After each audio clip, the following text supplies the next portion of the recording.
I wanted to talk a little bit about stick movement and how to move your stick when you're sparring. A lot of times beginners, they don't know, and they'll start out and they'll do something like this or like this, and they don't understand that that makes them vulnerable.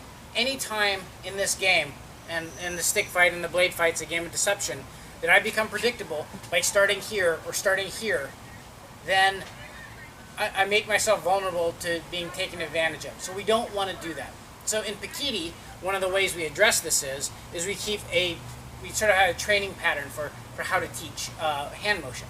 The beginning of it looks like this. This is a circle, okay? And the basic way we start out with is we make a very big motion here. Okay, if we looked at this is a big circle. In the Tri-V, we call this the down, or the third of the downward strikes. But you can see where this is cycling through. I have blade orientation forward and then turning. When I start moving for sparring, here, obviously I'm going to take a foot forward. I'm going to circle these lines. My circles are going to be big or small as I move, as I need to, but I'm never static. I don't want to do this. I don't want to do this all the time. Okay? Obviously, we can't just circle our hand and, we will be predictable then as well. But as we circle, we'll rechamber here, move our hand, and keep this hand moving and not predictable. Okay? But the basic way that we do this, and the first way I teach people to move this, is an inward circle. I turn.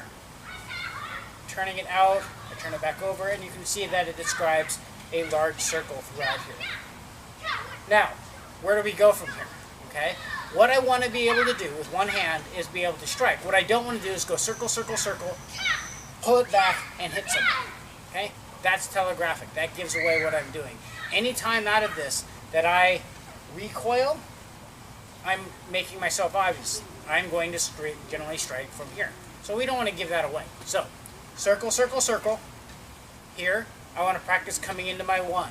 I turn, and I come into my one. Okay? Go back to circle, circle, circle. I go into my two. Circle, circle. I go into my three. Circle, circle. I go into my four. Okay? Circle, circle. This is just the beginning way of becoming comfortable with throwing your shots here out of a mobile platform where I'm not doing 5 attempts. That's not okay. You want to circle, move your hands here, move your body a little bit, strike your 2, strike your 1, get back to your circle, strike your 3 or 4, 3, get these different lines coming out of your circle. Okay? Obviously that's not the only way we're going to do this, but we're going to get the feel of how we're going to be striking out of this. And again, this is now making a fluid motion as we move around. Circle, circle, and strike. Circle, circle, and strike. We can throw the jab in there. Circle, circle, jab. Circle, circle, thrust. Circle, thrust. Circle, thrust. Okay? You need to be able to move your hands, and then out of your movement, relatively non-telegraphically, go into your next attack. I don't want to go circle, pull, thrust. That's not okay. Circle, thrust is fine. Circle, strike is fine. Circle, 2 is fine. Circle, 3, go back to circle. Circle, 4, go back to circle. Circle, 5. Okay, we look at just the 5 attacks as we move around. Once you get good with one hand, you got to be able to do it with both. And so now we go off to the left side and we try the same thing. 1, here, 2, circle up. I'm trying to bring this other hand into it. Circle here, 3, circle, 4. Then you do it with both hands. Now we have what we call overlapping circles, right? Circle, circle. And in the middle there's an overlap. We call that overlapping circles. Circle, move, sometimes small, sometimes big, as we get those motions. Now we start getting the fighting combinations with this. Maybe this is move 1. But again, it's coming out of the circle. roof, 1. Circle, roof, 1.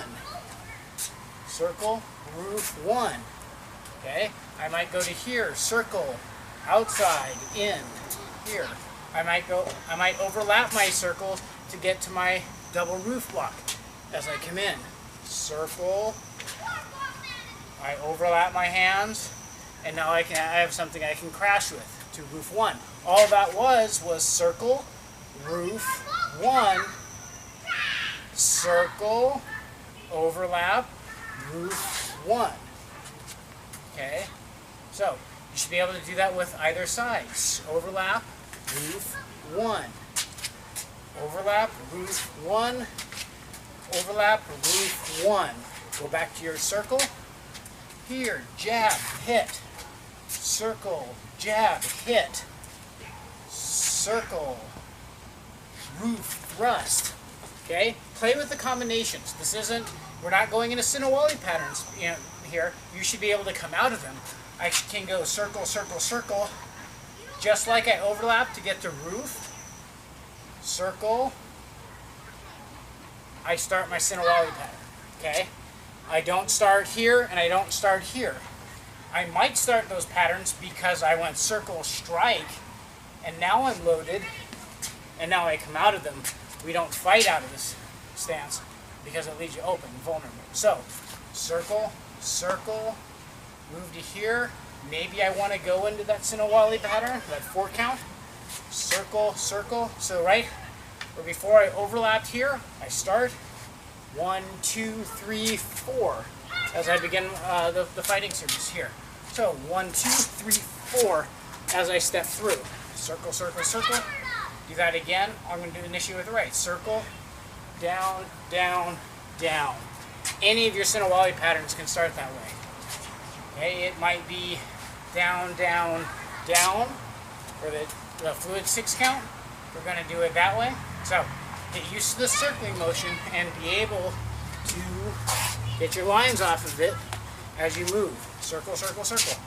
So anyway, just a little tip on that, but keep the sticks moving. We can't be static here. We don't want to be predictable. If you do this, I know you have a power 1 off each hand. You become very predictable that way. So we want to watch out for that. Anyway, that's it for now. Keep those sticks moving.